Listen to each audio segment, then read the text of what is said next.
Hello friends, मैं हूं कुणाल लोनारे और मैं आप सभी का स्वागत करता हूं। जी, इस बार आप देख सकते हैं लोग नए चैप्टर के साथ मिले हैं। इस बार का जो चैप्टर का नाम है स्मॉल बिजनेस, जो कि चैप्टर 8 है। जी, इस चैप्टर में बेसिकली आप तो सब जानते ही होंगे कि बिजनेस क्या होता है। ठीक है, उन्होंने पढ़ लिया है। उसके आगे आ गया स्मॉल, मतलब छोटे मोटे बिजनेस, जैसे हो गया ग्रोसरी शॉप। आपके घर के पास होंगे सैलून।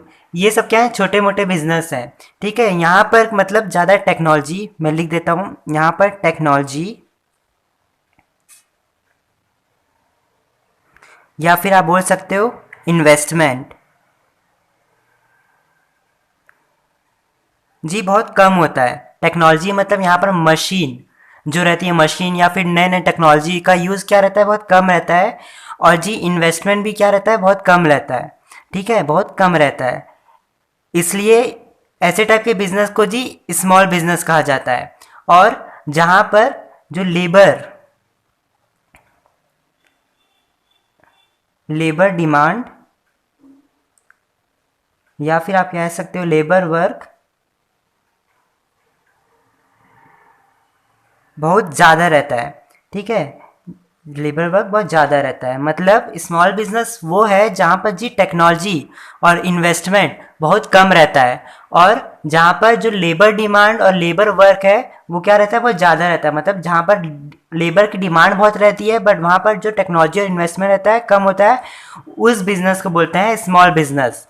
जी स्मॉल बिजनेस तो ठीक है, समझ गए क्या होता है। अब इसके बाद एक एक्ट आया 19, जब इंडिपेंडेंस हुआ उसके बाद एक एक्ट आया 1951 में, जो कि दिया गया था industrial development and regulation act. ये क्या था, एक एक्ट था। इसके हिसाब से जो बिजनेस था इसमें एक मीनिंग दी गई है, आप देख सकते हैं मीनिंग, मैं यहाँ से लिखा हूँ। मैं मीनिंग पढ़ के बता देता हूँ। Any enterprise which employees not more than 50% when using power and 100% when not using power and with the capital assets not exceeding rupees 5 lakhs। मतलब इसका मतलब यहाँ पर जी पावर का भी आप देखे होंगे, यहाँ पर पावर भी दिया है। जी यहाँ का पावर का मतलब टेंशन मत लीजिए, यहाँ का पावर का मतलब है टेक्नोलॉजी। यहाँ का पावर का मतलब दिया गया टेक्नोलॉजी से रिलेटेड, मतलब मशीन वशीन, इसके अंदर सब टेक्नोलॉजी के अंदर सब आ जाएगी। ठीक, मतलब अगर मैं आपसे बताऊँ कि स्मॉल बिजनेस, जी देखिए इस एक्ट के हिसाब से ना, यहाँ पर इस एक्ट ने 3 केस रख दिया था। इसने बोला था कि any enterprises which employees not more than 50%, 50% से क्या ज़्यादा नहीं होने चाहिए, 50% से ज़्यादा नहीं होने चाहिए। किसमें, यूजिंग पावर, पहला केस। और सेकंड केस में इसने बोला कि एन 100%, मतलब 100% से ऊपर नहीं होने चाहिए, नॉट यूजिंग पावर। और जहां पर जी जो कैपिटल एसेट्स या फिर आप बोल सकते हो कैपिटल इन्वेस्टमेंट जो है 5 लाख से अबव नहीं होना चाहिए, 5 लाख से अबव नहीं होना चाहिए। ठीक है, ये जी 3 कंडीशंस जो है ये एक्ट बोलता है। आप देखिए ना, any enterprises which employees not more than 50% when using power, मतलब टेक्नोलॉजी को यूज़ करके 50%। ठीक है, और उसके आगे and 100% when not using power and with capital accepting not exceeding rupees 5 lakh, मतलब 5 लाख से ऊपर नहीं होनी चाहिए। ये 3 जो कंडीशन है, अगर ये 3 कंडीशन आई तो उसके हिसाब से वो जो बिजनेस है स्मॉल बिजनेस है। ठीक है, वो क्या है, स्मॉल बिजनेस है। मतलब ये जो मीनिंग है थोड़ी क्या अजीब सी है, मेरे को भी पढ़ने से थोड़ी अजीब सी लगी। बट क्या हुआ, अमेंडमेंट आया कुछ साल के बाद, अमेंडमेंट आप देख सकते हैं, मतलब कुछ लॉ में चेंजेस आए। जी अब अमेंडमेंट का मतलब होता है लॉ में चेंजेस आना। ये जो मीनिंग थी ये थोड़ी क्या थी, अजीब सी थी। तो उसके बाद क्या हुआ, एक लॉ में चेंज आया। एक नया एक्ट पास हुआ, कब, 2006 में एक नया एक्ट पास हुआ। देखिए मैं यहाँ पर बनाया अमेंडमेंट, जहाँ पर 2006 में एक नया एक्ट आया एमएसएमईडी के द्वारा, जिसका फुल फॉर्म है micro small medium enterprises act. इस एक्ट ने 2006 में जो स्मॉल बिजनेस की क्या निकाली, नई मीनिंग निकाली, नए क्लासिफिकेशंस के साथ निकाली। यहाँ पर एक फ्लो चार्ट आपको दिख रहा होगा। सो जी MSMED ने बोला कि जो भी इंटरप्राइजेस हैं, जो भी स्मॉल बिजनेस हैं, वो क्या सिर्फ 2 टाइप्स के होते हैं, मैन्युफैक्चरिंग इंटरप्राइजेस होगा या फिर सर्विस इंटरप्राइजेस होगा। मैं अगेन रिपीट कर रहा हूँ, MSMED जो एक्ट था 2006, उसने कहा कि जो भी इंटरप्राइजेस हैं, स्मॉल इंटरप्राइजेस हैं, वो क्या है, सिर्फ 2 ही चीज़ में क्लासीफाई है, या तो वो मैन्युफैक्चरिंग इंटरप्राइजेस हो सकता है या फिर सर्विस इंटरप्राइजेस हो सकते हैं। ठीक, इतनी बात समझ में आ गई। फिर MSMED ने कहा कि जी ये जो मैन्युफैक्चरिंग और जी सर्विस इंटरप्राइजेस हैं, ये भी 3 इसमें क्लासीफाई हैं। मतलब जो मैन्युफैक्चरिंग इंटरप्राइजेस हैं उसके अंदर micro, small, medium enterprises manufacturing enterprises के अंदर आएंगे। सेम केस उसने कहा कि जैसे सर्विस इंटरप्राइजेस है, उसके अंदर भी क्या 3 और बिजनेस क्लासीफाई है, माइक्रो, स्मॉल, मीडियम, जो कि सर्विस इंटरप्राइजेस के अंदर आएंगे। मतलब माइक्रो, स्मॉल, मीडियम दोनों के अंदर आएंगे। इतनी बात समझ में आ गई। अब जी इसका पूरा मैं मतलब बताता हूँ, उसके बाद मैं मीनिंग लिखना आपको सिखाऊंगा। इसमें इसमें मतलब बताया गया है इस MSMED एक्ट में कि जी जो भी, अगर जो कोई भी बिजनेस में इन्वेस्टमेंट 25 लाख से नीचे रहेगी, सो जी वो जो बिजनेस रहेगी वो कहलाएगी माइक्रो मैन्युफैक्चरिंग इंटरप्राइजेस बिजनेस। वैसे सेम केस सेकंड में भी है। इसने MSMED एक्ट ने कहा कि जो भी बिजनेस में 25 या 5 करोड़ के बीच में इन्वेस्टमेंट होगी, सो उसके हिसाब से वो बिजनेस क्या कहलाएगा, स्मॉल मैन्युफैक्चरिंग इंटरप्राइजेस कहलाएगा। और जहां पर 5 करोड़ और 10 करोड़ के बीच में इन्वेस्टमेंट होगी, वो क्या कहलाएगी, मीडियम मैन्युफैक्चरिंग इंटरप्राइजेस कहलाएगी। वैसे सेम केस क्या है, सर्विस इंटरप्राइजेस की है। मतलब जहां भी अगर इन्वेस्टमेंट 10 लाख से कम होगा, सो जी वो जो बिजनेस कहलाएगा वो माइक्रो सर्विस इंटरप्राइजेस कहलाएगा। मैं ध्यान से सुनिएगा, जहां भी, और उसने कहा कि जहां भी इन्वेस्टमेंट अगर 10 लाख और 2 करोड़ के बीच में रहेगा, सो वो क्या, स्मॉल सर्विस इंटरप्राइजेस कहलाया जाएगा। सेम केस जहां भी 2 करोड़ और 5 करोड़ के बीच में इन्वेस्टमेंट होगा, उस बिजनेस को क्या कहलाया जाएगा, मीडियम सर्विस इंटरप्राइजेस कहलाया जाएगा। ठीक है, मतलब ये थोड़ा ब्रीफ है। अभी मैं आपको मीनिंग लिखना सिखाता हूँ, बहुत ईजी है, ज़्यादा कुछ डिफिकल्टीज नहीं है इसमें।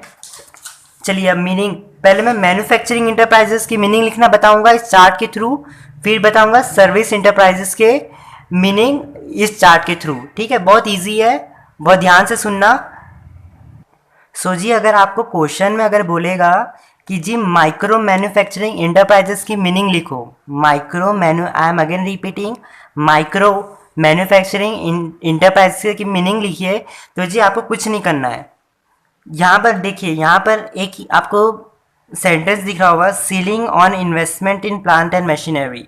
ठीक है, आपको सेम चीज़ क्या करनी है, उतारनी है। जैसे मैं भी उतार रहा हूँ, आपको दिखा देता हूँ। Ceiling on investment in plant and machinery. ठीक है, मतलब कुछ भी नहीं लिखा है मैंने, यहाँ पर जो चीज़ थी वो भी चीज़ यहाँ पर लिख दी है।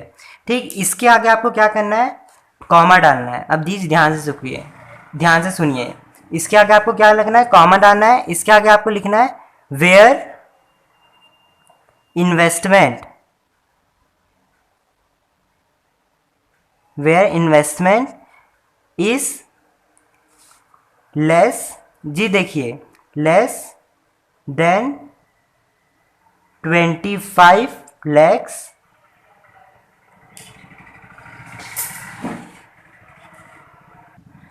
ठीक है, मतलब आप और एक बात देखिए जैसे यहाँ पर क्या मीनिंग लिखी है मैंने, मैन्युफैक्चरिंग इंटरप्राइजेस के नीचे एक मीनिंग लिखी है और सर्विस इंटरप्राइजेस के नीचे भी क्या लिखी है, मीनिंग लिखी है।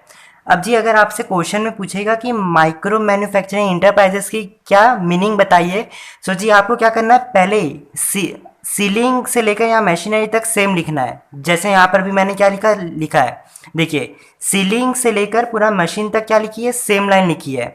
अब इसके आगे क्या लिखना है, आपको एक वर्ड लिखना है, where investment is less than 25 lakh. देखिए माइक्रो की क्या थी, लेस देन 25 लाख, तो मैंने भी क्या लिखा है यहीं पर सेम चीज लिखी है, less than 25 lakhs.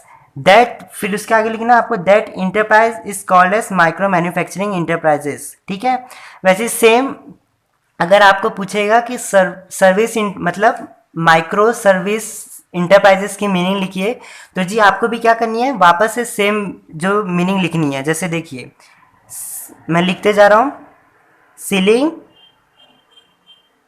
On investment in equipment. ठीक है, सेम चीज लिखी है। अगर आपको क्वेश्चन में पूछेगा कि माइक्रो सर्विस इंटरप्राइजेस की मीनिंग लिखिए, तो जी आपको भी सेम चीज उतारनी है, ceiling on investment in equipment where investment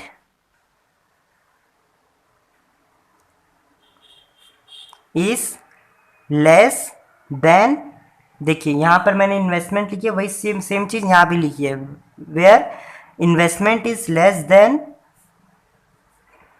10 lakh, that enterprise is called as micro service enterprises। ठीक है, मतलब मेरा कहने का मतलब है कि जी आपको अगर पूछेगा कि माइक्रो मैन्युफैक्चरिंग इंटरप्राइजेस, या आपको पूछेगा स्मॉल मैन्युफैक्चरिंग इंटरप्राइजेस, या फिर आपको पूछेगा मीडियम मैन्युफैक्चरिंग इंटरप्राइजेस, तो जी सब में आपको क्या लिखनी है, ये जो मीनिंग है सीलिंग और investment in plants and machinery, ये आपको सेम लिखनी है। बस उसके आगे आपको क्या डालना, वेयर इन्वेस्टमेंट इज, अगर मैं बात करूं माइक्रो की तो लेस देन 25 आएगा यहाँ पर जैसे मैंने लिखा है, और अगर आपको पूछेगा स्मॉल तो आपको इसके जगह क्या लिखना है, 25 लैक्स टू 5 करोड़। ठीक है, फिर आपको लिखना है that enterprises is called as small manufacturing enterprises. मतलब आप बात समझ रहे हो, मतलब आपको अगर किसी का भी पूछेगा तो जी आपको ये पहली जो लाइन है यहां से लेकर यहां तक क्या सेम लिखनी है। अगर सर्विस इंटरप्राइजेस का बोलेगा तो यहाँ से यहाँ तक सेम लिखना है, फिर उसके आगे लिखना है where investment is less than 10 lakh, that enterprises is called as micro service enterprises. Same चीज ये सब चीज में भी है, मतलब आपको इसी से सब मीनिंग जो है आपको बन जाएगी। ठीक है, इतनी बातें समझ में आ गई अभी आप सबको। अगर आपको बोलेगा कि स्मॉल मैन्युफैक्चरिंग इंटरप्राइजेस, तो आपको क्या लिखना है, ceiling on investment in plants and machinery where investment is between 25 lakhs to 5 crore, that enterprises is called as small manufacturing enterprises। वहीं अगर आपको पूछेगा कि स्मॉल सर्विस इंटरप्राइजेस की मीनिंग बताइए, तो जी आपको कुछ नहीं करना है, सेम चीज लिखना है, ceiling on investment in equipment where investment is between 10 lakhs and 2 crore, that enterprises is known as small service enterprises। ठीक, वैसे सेम केस मीडियम का भी है। ज़्यादा कुछ प्रॉब्लम्स तो आई होगी, मतलब आपको सभी को आई नहीं होगी, तो बस बहुत इजी है। इसके बाद हम लोग करेक्टरिस्टिक्स के इसमें बढ़ते हैं कि इसके स्मॉल बिजनेस के करेक्टरिस्टिक्स होते क्या है। सो जी चलिए करेक्टरिस्टिक्स की ओर बढ़ते हैं। अगर करेक्टरिस्टिक्स की अगर जगह आपको फीचर्स दे दिया, या फिर नेचर पूछ दिया, या फिर आपको characteristics of the small business अगर पूछ दिया, तो आप सभी को यही चीज़ लिखनी है जो कि मैं बताऊंगा।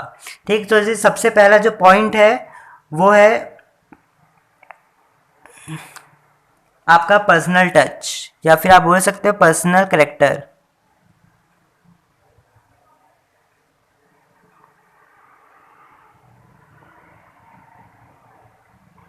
ये जी फर्स्ट पॉइंट है। मतलब इस पॉइंट का मतलब है जी कि जो स्मॉल बिजनेस रहता है वो बेसिकली किसमें, एक सिंगल पर्सन ओन करता है या फिर पार्टनरशिप में। अब जी आप आसपास के अपनी ग्रोसरी शॉप में चले जाइए, तो जी वहाँ पर क्या एक ही पर्सन जो है वो क्या, मतलब जो राशन वाशन शॉप है वहाँ पर चले जाइए, तो वहाँ पर क्या एक ही पर्सन आपको, मतलब मोस्ट ऑफ द केसेस में एक ही पर्सन काम करता हुआ दिखेगा। ठीक, या तो आप कोई सैलून वैलून में चले जाइए तो वहाँ पर क्या रहेंगे, सिर्फ 2 या 3 ही पर्सन रहेंगे। तो ये क्या है कि स्मॉल बिजनेस का करेक्टरिस्टिक्स है। वैसे टाइप के बिजनेस क्या होता है, स्मॉल बिजनेस होता है जहाँ पर एक सिंगल पर्सन ओन करके रखे, या फिर कुछ पार्टनरशिप में जहाँ पर 3 या 4 ही पीपल मिलके क्या करते हैं, बिजनेस खोलते हैं, तो वो बिजनेस भी क्या कहलाया जाएगा, स्मॉल बिजनेस कहलाया जाएगा। अब ये सेकेंड पॉइंट। अब जी जैसे सेकंड पॉइंट है इंडिपेंडेंट मैनेजमेंट। मैनेजमेंट आप सभी जानते हैं, इंडिपेंडेंट मतलब ये एक तरीके का आप बोल सकते हैं सोल प्रोप्राइटरशिप फर्म, जो कि चैप्टर 2 में आपने पढ़ा था वैसी टाइप का है।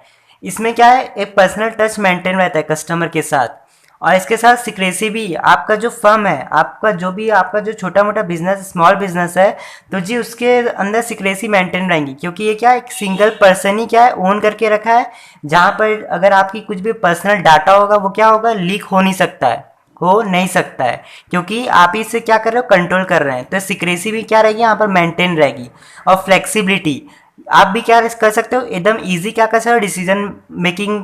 कुछ भी आप अगर आपको मान मान लीजिए, अगर आपका सैलून का शॉप है, आप क्या है उसमें आप हेड हैं, सो आप बेसिकली उसमें आप इजीली सबको बोल सकते हो कि आज का जो टाइम है, या फिर कुछ भी आपको अगर बोलना होगा, या कुछ भी आपको डिसीजन लेना होगा, तो आप एकदम इजीली ले सकते हो। ठीक है, क्योंकि ये स्मॉल बिजनेस है। अगर मैं कंपनीज की बात करूँ, तो वहाँ पर क्या पूरा सबसे पहले पूरे ओनर से लेना पड़ेगा, मतलब वहाँ पर एक तरीके से बहुत झंझट रहता है। बट जी यहाँ पर जो स्मॉल बिजनेस है, क्योंकि आप ही ने ओन करके रखा है, तो यहाँ पर क्या फ्लेक्सिबिलिटी भी जो है वो बहुत इजीली मिल जाती है। अब जी third point, dominance of labour.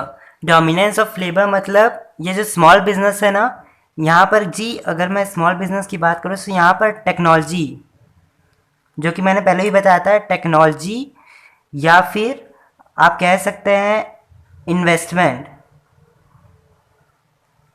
कम रहता है। बट यहाँ पर जी जो लेबर की जो डिमांड रहती है वो क्या रहती है, बहुत ज़्यादा है। मतलब स्मॉल बिजनेस, अगर स्मॉल बिजनेस की बात करेंगे, तो जी जहाँ पर टेक्नोलॉजी इन्वेस्टमेंट कम होना चाहिए, और जी लेबर की ज़्यादा डिमांड जहाँ पर होती है, सो वो उसे क्या कहलाया जाता है, स्मॉल बिजनेस। इसलिए ये भी क्या है, डोमिनेंस ऑफ लेबर, मतलब जहाँ पर लेबर का बहुत काम रहता है, उसलिए इसलिए इस पॉइंट को भी characteristics of the small business कहा गया है। अब जी फोर्थ पॉइंट, जो कि है लिमिटेड इन्वेस्टमेंट। इसे तो बताने की ज़रूरत नहीं है, ये भी पहले ही बता चुका है। छोटा मोटा बिजनेस जहाँ वहाँ पर बट ऑब्वियस है जो इन्वेस्टमेंट रहेगी वो कम ही रहेगी। अब जी नेक्स्ट पॉइंट, अब जी जो फिफ्थ पॉइंट है वो लिमिटेड एरिया ऑफ ऑपरेशन है। मतलब इसका मतलब ये बहुत फैला हुआ बिजनेस नहीं होता है, मतलब बहुत छोटे छोटे, जैसे ग्रॉसरी शॉप, आपके यहाँ पर कोई भी राशन या फिर कुछ भी होगी, तो उसके क्या ब्रांचेस नहीं लगे होंगे। ठीक है, ब्रांचेस नहीं होंगे, बहुत छोटे छोटे बिजनेस जहाँ पर जिसकी ब्रांच वांच नहीं होती, जो कि कंपनी और एमएससी टाइप्स के नहीं होते, जो इसलिए उनकी क्या रहती है, एकदम लिमिटेड एरिया ऑफ ऑपरेशन, मतलब बहुत कम जगह पे वो क्या करते हैं, काम करते हैं। सो वैसे बिजनेस क्या रहते हैं, स्मॉल बिजनेस होते हैं। अब जी जो नेक्स्ट पॉइंट दिया गया है वो है, अब जी जो लास्ट पॉइंट है वो है located in rural and semi urban areas. ये पॉइंट का मतलब है कि जी जो भी स्मॉल बिजनेस है वो क्या एकदम गांव वाव या फिर आप बोल सकते हो जो टाउन वाउन है वहाँ पर लोकेटेड रहता है, क्योंकि जी वहाँ पर जो लेबर रहते हैं वो क्या रहता है, इजिली अवेलेबल रहते हैं। लेबर आर इजिली अवेलेबल, इसलिए ये भी क्या है, कैरेक्टरिस्टिक्स है इसका। सो जी बस यही इतने ही पॉइंट्स है। अब जी नेक्स्ट क्लास में मिलेंगे, जहाँ पर हम लोग role of business in rural areas और बहुत सारे जो गवर्नमेंट्स के इसमें प्रोग्राम्स भी बनाए गए थे उसके बारे में पढ़ेंगे। तो चलिए अब मैं आप सभी से नेक्स्ट क्लास पे मिलता हूँ। Thank you.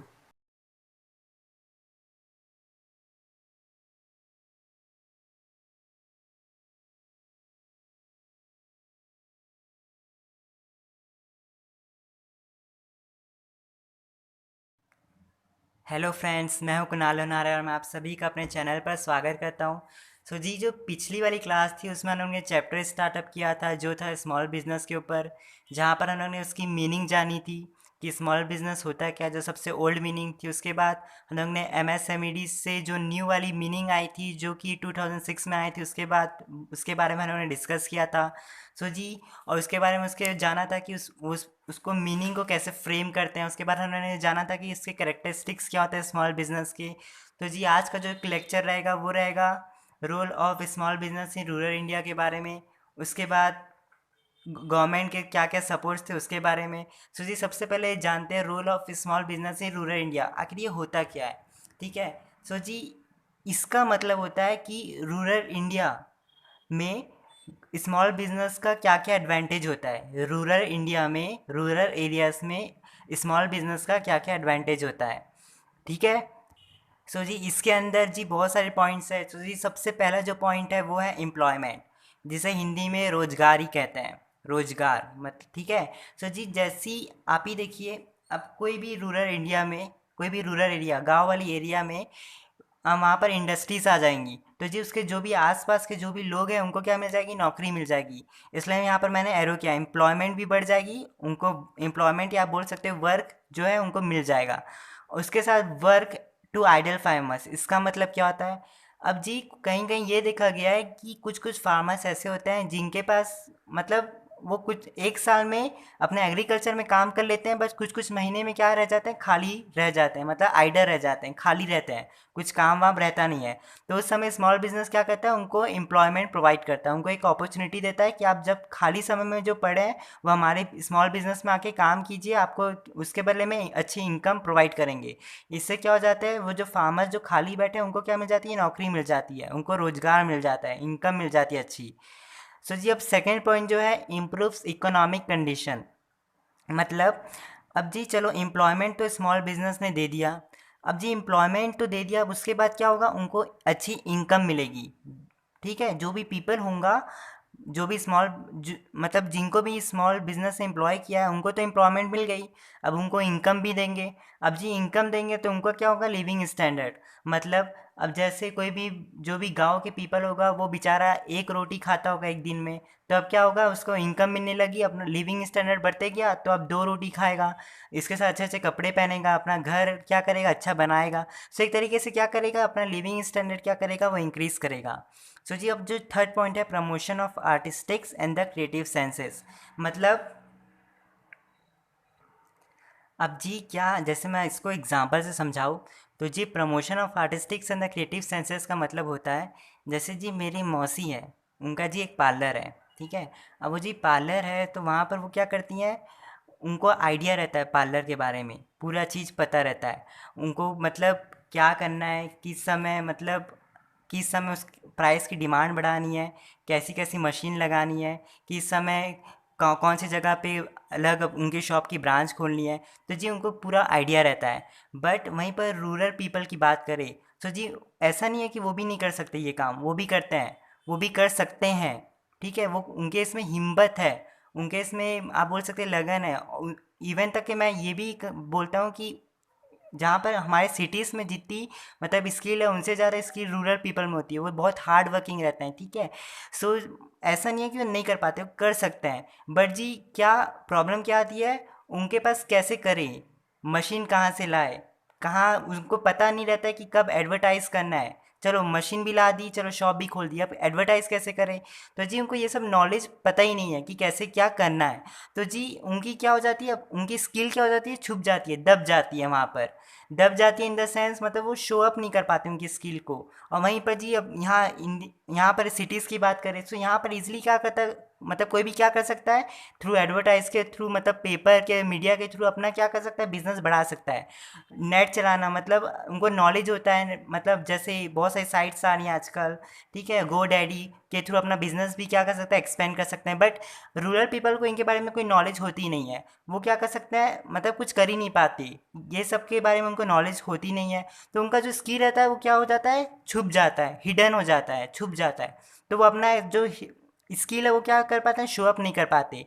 तो जी इसलिए मैंने क्या लिखा है, इससे क्या होता है, जो स्मॉल बिजनेस है वो क्या रोल में आता है, स्मॉल बिजनेस क्या करता है, वो बोलता है कि ठीक है, हम आपको मशीन दे रहे हैं, अच्छी कंडीशन दे रहे हैं, आपका प्रोडक्ट या आपकी जो भी काम है उसको हम लोग क्या कर रहे हैं, एकदम क्रिएट कर पा रहे हैं, मतलब उनको एकदम आपकी जैसे स्किल है उसको क्या कर पा रहे हैं, शो अप कर पा रहे हैं। इसलिए मैंने लिखा है कि जो स्मॉल बिजनेस क्या करता है, raise the hidden skill of the rural people, जो रूरल पीपल की जो हिडन स्किल है उसको क्या करता है, शो अप करता है। तो यही पॉइंट का मतलब है।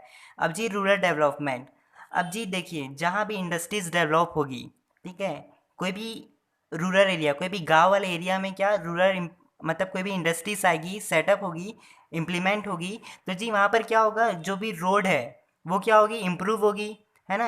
इंडस्ट्रीज आई तो रोड भी बट ऑब्वियस है इंक्रीज होगी, उसके साथ इलेक्ट्रिसिटी भी अच्छी होगी, तो इससे क्या हो रहा है, इंफ्रास्ट्रक्चर और जो रूरल डेवलपमेंट है वो क्या हो रहा है, इंक्रीज हो रहा है। ठीक है, रूरल डेवलपमेंट क्या हो रहा है, इंक्रीज हो रहा है। वहाँ का इंफ्रास्ट्रक्चर आप बोल सकते हैं, जैसे रोड, इलेक्ट्रिसिटी, वो सब क्या हो रही है, अच्छी हो रही है। ठीक है, सो ये क्या कर रहा है, इंफ्रास्ट्रक्चर और रूरल डेवलपमेंट को क्या कर रहा है, इंक्रीज कर रहा है। और वहीं पर क्या करता है business, small business regional disparity को क्या करता है, डिक्रीज करता है। मतलब regional disparity in the sense ये क्या करता है, रिच एंड पुअर के बीच में जो भी गैप या फिर रिलीजन के इसमें जो भी झगड़े वगड़े वो क्या करता है, डिक्रीज करता है। अब जी mobilisation of the local resources. अब जी मोबालाइजेशन का मतलब होता है movement. Mobilisation of local resources मतलब जी आप जाना कहीं भी रूरल एरियाज में, कहीं भी गाँव वाँव के एरिया में जाना, तो जी वहाँ पर कोई कोई रिसोर्सेज क्या है, यूज़ नहीं होते। मतलब वो उस रिसोर्स को उस गाँव वाली एरिया में क्या कर सकते हैं, यूज़ तो कर सकते हैं, बट जी उसे यूज़ करने वाला कोई नहीं है। तो जी वहाँ पर क्या होता है, ये स्मॉल बिजनेस क्या करता है, एंट्री आता है। स्मॉल बिजनेस की क्या होती है, एंट्री होती है। वो क्या करता है, ये जो खाली पड़े रहते हैं ना, जो भी रिसोर्सेज अनयूटिलाइज रिसोर्सेज जिस जो ऐसी खाली पड़े हुए हैं, यूज़ हो सकता है, एकदम अच्छे से यूज़ हो सकता है, बस खाली पड़े हैं, तो स्मॉल बिजनेस क्या करता है, रोल में आता है। वो क्या करता है, ये यूटिलाइज रिसोर्सेज को क्या करता है, यूज़ करके यूटिलाइज कर देता है। मतलब जो भी अनयूटिलाइज रिसोर्सेज है उसको क्या करता है, यूज़ कर पाता है। ठीक है, यूज़ कर लेता है स्मॉल बिजनेस। सो जी यही है role of small business in rural India. मतलब रूरल एरियाज में स्मॉल बिजनेस की क्या क्या एडवांटेजेस हैं, रूरल इंडिया में मतलब रूरल एरियाज में स्मॉल बिजनेस के होने के क्या क्या फ़ायदे हैं। तो जी ये हैं 5 पॉइंट्स, इतना समझ में आ गया होगा। अब जी अब जो पॉइंट है वो है government support and the special scheme. मतलब अब जी क्या हुआ, गवर्नमेंट गवर्नमेंट क्या की, एब्जॉर्व की, उन्होंने क्या किया, देखने लगी कि चलो जो एसएसआई है उसके कारण क्या हो रहा है, जो भी गाँव वाँव में क्या हो रहा है, एम्प्लॉयमेंट प्रोवाइड हो रही है, रूरल डेवलपमेंट हो रहा है, उनकी जो भी लिविंग स्टैंडर्ड है रूरल पीपल की वो क्या हो रही है, बढ़ रही है। उसके कारण वो अच्छे इनकम कमा पा रहे हैं, अच्छा लिविंग स्टैंडर्ड इंप्रूव कर पा रहे हैं। इसके साथ साथ वो क्या कर पा रहे हैं, इंफ्रास्ट्रक्चर एसएसआई स्मॉल बिजनेस के कारण क्या हो रहा है, इंफ्रास्ट्रक्चर भी क्या हो रहा है, इंप्रूव हो रही है, रोड अच्छे हो रहे हैं, इलेक्ट्रिसिटी अच्छी हो रही है। तो जी गवर्नमेंट क्या करने लगी, इसको प्रमोट करने लगी। और गवर्नमेंट बोली अच्छा इतना सब फ़ायदा हो रहा है स्मॉल बिजनेस के आने से, तो वो क्या सोचने लगी कि हम क्या करते हैं, गवर्नमेंट सोचने लगी कि हम क्या करते हैं, ये स्मॉल बिजनेस को और क्या करते हैं, और भी गांव में क्या करते हैं, बढ़ाते जाते हैं, जिससे और एम्प्लॉयमेंट ये सब अपॉर्चुनिटीज़ का हो सके, बढ़ सके।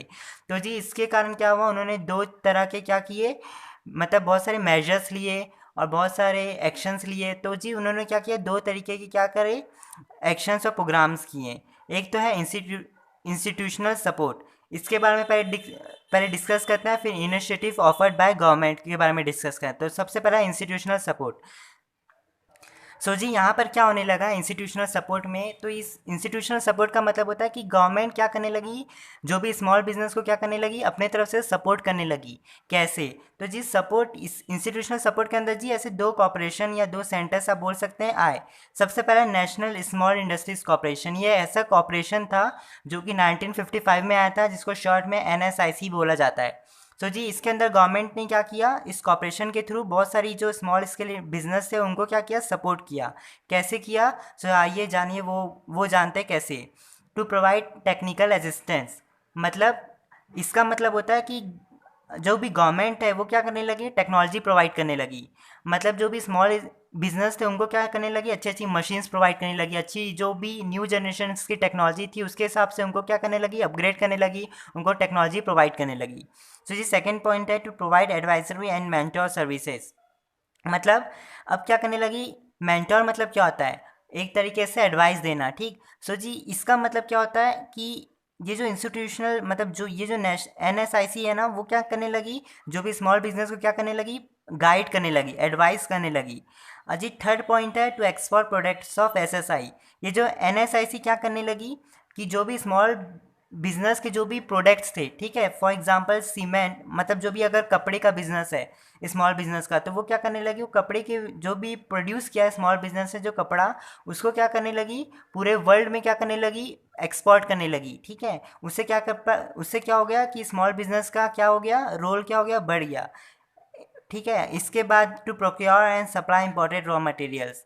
मतलब जी अब क्या होता है, to procure supply important raw materials, मतलब कभी कभी ना, जैसे फॉर एग्जांपल अमेरिका में बहुत अच्छी टेक्नोलॉजी वाली मशीन्स आई, ठीक है। सो इंडिया ने क्या किया, डिसाइड किया कि अमेरिका से क्या करेंगे, अच्छी वाली मटेरियल्स को क्या करेंगे, अच्छी वाली जो मशीन आई है जो अमेरिका ने क्या किया है, इस्टेब्लिश किया है, उसको इंडिया में भी लाएंगे। उसके कारण क्या करेंगे, जो भी छोटे छोटे स्मॉल बिजनेस है वो सबको क्या करेंगे, मशीन प्रोवाइड करेंगे। उससे क्या कर पाएंगे, जो स्मॉल बिजनेस का जो तरक्की है उसको क्या कर पाएंगे, बढ़ा सकेंगे।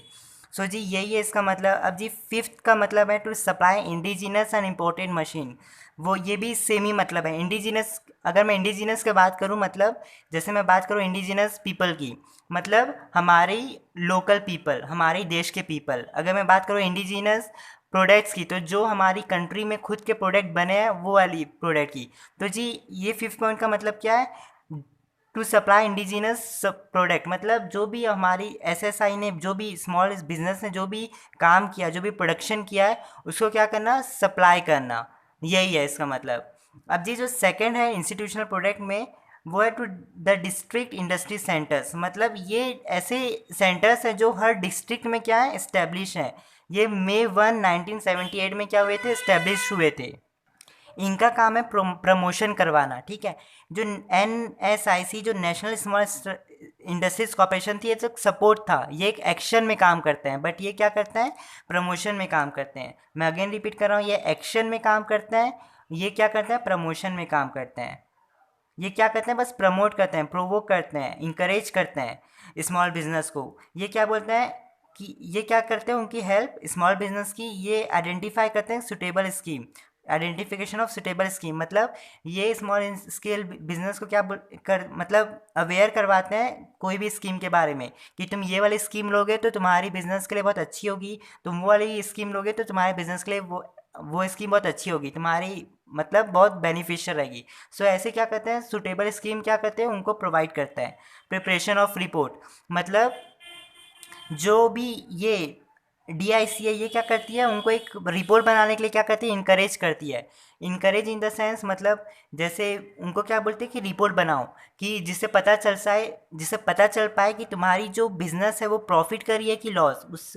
उसके अगर लॉस कर रही होगी तो उसके अगेंस्ट कौन से मेजर्स ले पाएंगे, वो इसके थ्रू क्या कर पाएगी, DIC मतलब जान पाएगी, और उसके अगेंस्ट क्या कर पाएगी, उनको प्रमोट कर पाएगी, ठीक है। अब है अरेंजिंग फॉर क्रेडिट, मतलब ये क्या करती है, DIC ये क्या करती है, स्मॉल बिजनेस को बताती है कि तुम ये वाला लोन ले सकते हो अभी, इसमें तुम लोग को ज़्यादा इंटरेस्ट पे करना पड़ेगा। ऐसे करके क्या करती है, एक तरीके से अरेंजिंग फॉर क्रेडिट, मतलब उनको एक बताती रहती है कि क्या क्या ऑफ़र तुम्हें मिल सकता है, तुम क्या क्या ऑफ़र ले सकते हो पैसा लेने के लिए या लोन लेने के लिए बैंक से। ये सब क्या करता है, उनको प्रमोशन, मतलब उनको प्रमोट करवाता है, ठीक है, DIC। अब जी जो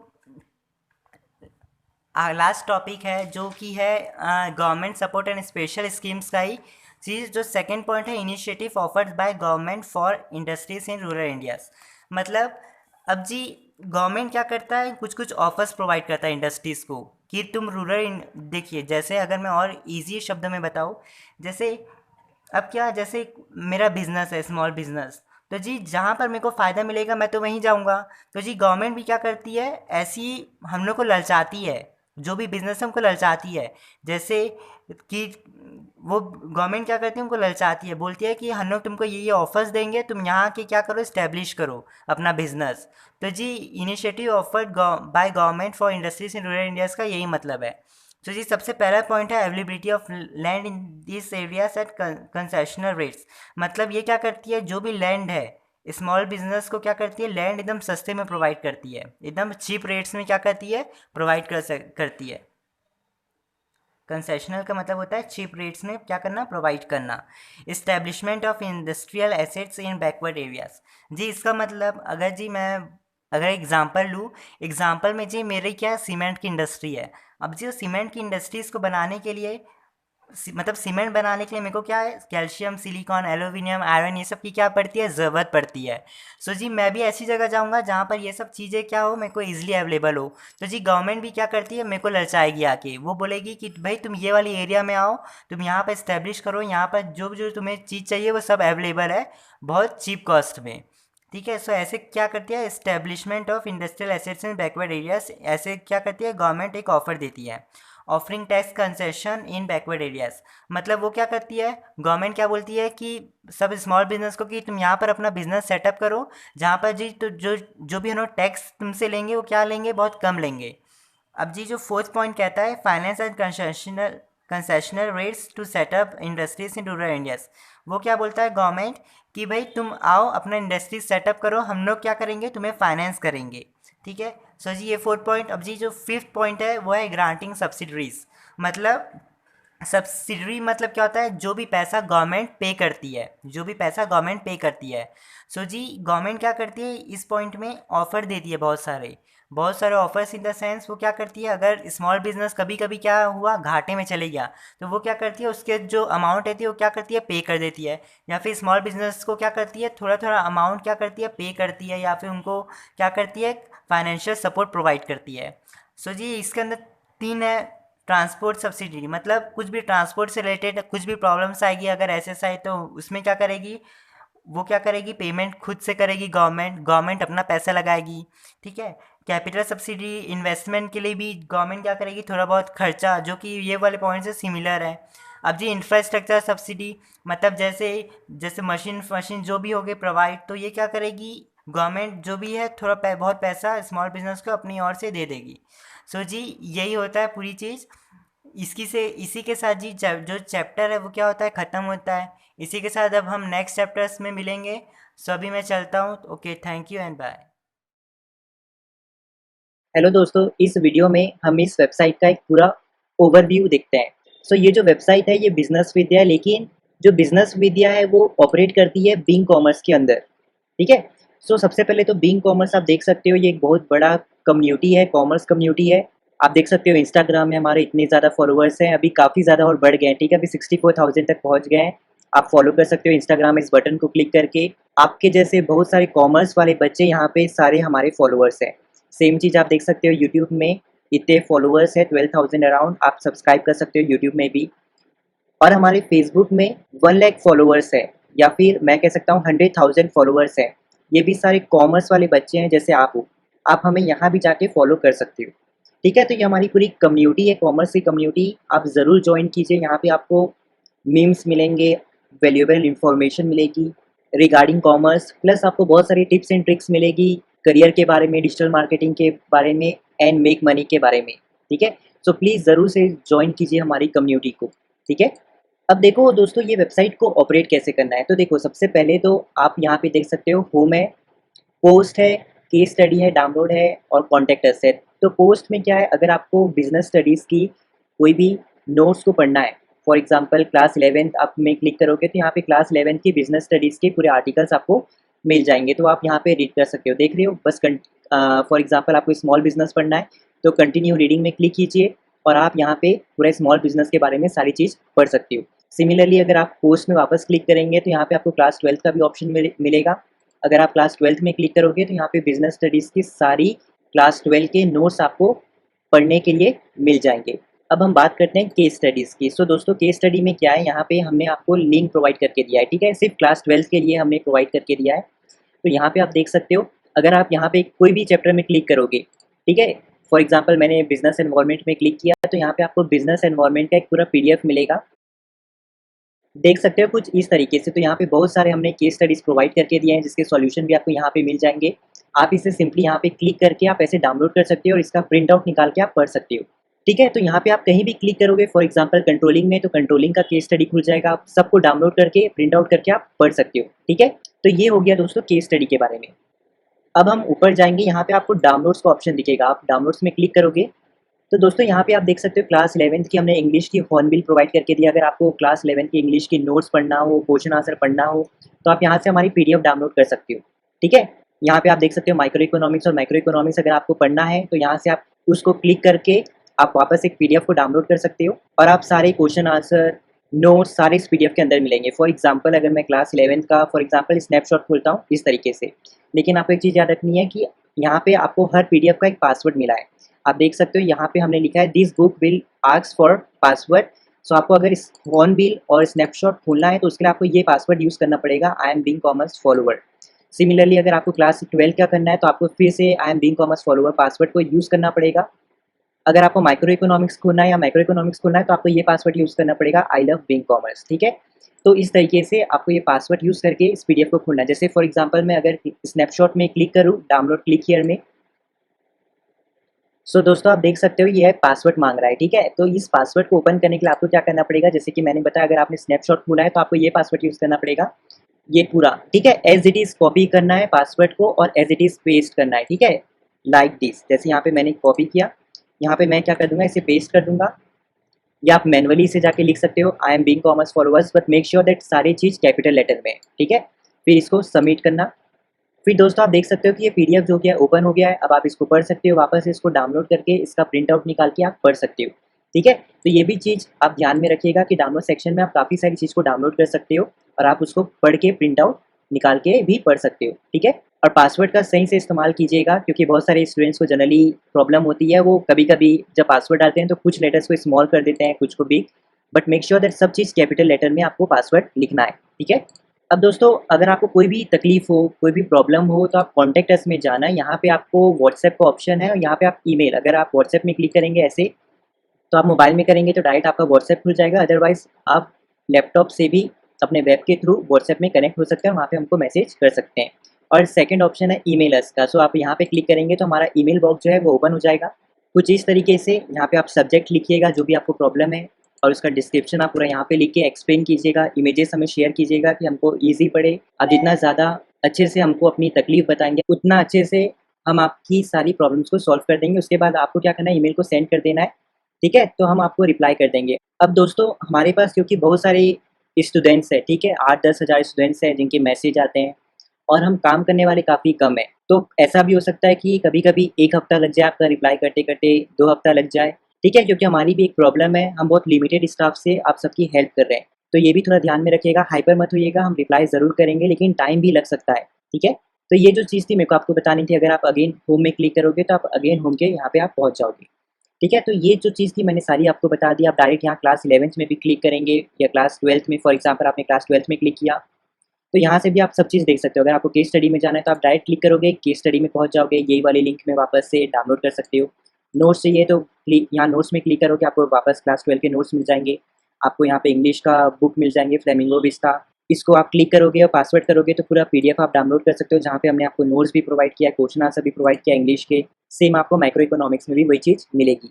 अगर आप वापस से लोगो में क्लिक करोगे तो होम पेज में पहुँच जाओगे, ठीक है? तो ये एक डायरेक्ट समरी है, यहाँ से भी आप अपनी डायरेक्ट क्लास सिलेक्ट करके आपको जो चाहिए आपको मिल जाएगा, ठीक है? तो ये जो चीज़ थी मुझे आपको बतानी थी। और यहाँ पे है वॉच वीडियो ट्यूटोरियल्स, तो अगर आपको वीडियो ट्यूटोरियल्स देखने हैं तो जस्ट यहाँ पे क्लिक कीजिए, आप हमारे यूट्यूब चैनल में पहुँच जाओगे। यहाँ पे हमने इतनी सारी प्लेलिस्ट बनाई है आप सबके लिए, आपकी जो भी प्लेलिस्ट है आप सर्च कीजिए, जैसे यहाँ पे आप देख सकते हैं हमारे यहाँ नेचर है, फिर सोर्सेस ऑफ बिज़नेस फाइनेंस है, क्लास 12 की भी प्लेलिस्ट है, प्लानिंग, 5 ईयर प्लान्स, ठीक है? इंडियन इकोनॉमी की, तो सारी चीज़ आपको यहाँ भी मिल जाएगी।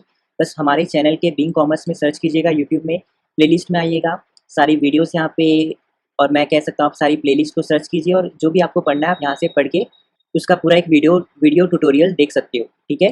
तो यहाँ से क्लिक करके आप प्लेलिस्ट में चले जाओगे, फिर यहाँ से वही नोट्स का अगर यहाँ क्लिक करोगे तो वापस नोट्स के एरिया में पहुँच जाओगे। ई-बुक्स को डाउनलोड करना अगर यहाँ पे क्लिक करोगे तो वापस से यही डाउनलोड सेक्शन में पहुँच जाओगे, ठीक है? केस स्टडी पढ़ना है, अगर यहाँ क्लिक करोगे तो वापस केस स्टडी के सेक्शन में पहुँच जाओगे, जहाँ पे आपको क्लास 12 की केस स्टडी आप डाउनलोड कर सकते हो। अब दोस्तों एक लास्ट चीज़ है डिजिटल मार्केटिंग वाली, तो कॉमर्स स्टूडेंट्स के लिए बहुत ज़्यादा अच्छा स्कोप है। अगर आप चाहते हो आप एक सक्सेसफुल स्टार्टअप करना, एंटरप्रेन्योर बनना चाहते हो, या फिर आप बहुत सारे पैसे कमाना चाहते हो ऑनलाइन, तो डिजिटल मार्केटिंग बहुत अच्छा सॉल्यूशन है। आप डिजिटल मार्केटिंग के बारे में पढ़ना चाहते हो तो इस वीडियो में क्लिक करके पढ़ सकते हो और यहाँ पे आप अपनी डिजिटल मार्केटिंग जर्नी को स्टार्ट कर सकते हो, ठीक है? तो ये जो चीज़ थी आप ज़रूर एक बार डिजिटल मार्केटिंग में भी फोकस कीजिएगा और इस वीडियो को देखिएगा, ये बहुत ज़्यादा इंटरेस्टिंग चीज़ है। अगर आप कॉमर्स स्टूडेंट है तो बहुत और भी अच्छा है, ठीक है? ज़रूर से देखिएगा, आपकी लाइफ चेंज कर देगा। तो दोस्तों ये जो चीज़ थी मुझे आपको बतानी थी। अब अगर कभी आपको वापस से हमारी इस वेबसाइट में विजिट करना है तो आपको बस सिंपली क्या सर्च करना है, बिज़नेस विद्या आपको सर्च करना है गूगल में और बस आपको एंटर कर देना है। तो आप इस वेबसाइट में वापस पहुँच जाओगे। आप देख सकते हो ये जो वेबसाइट है, आपको यहाँ क्लिक करना है, आप अगेन हमारी इस वेबसाइट में आ जाओगे। तो ये जो चीज़ थी फ्रेंड्स मुझे आपको बतानी थी। होप आप समझ गए होंगे सारी चीज़ें।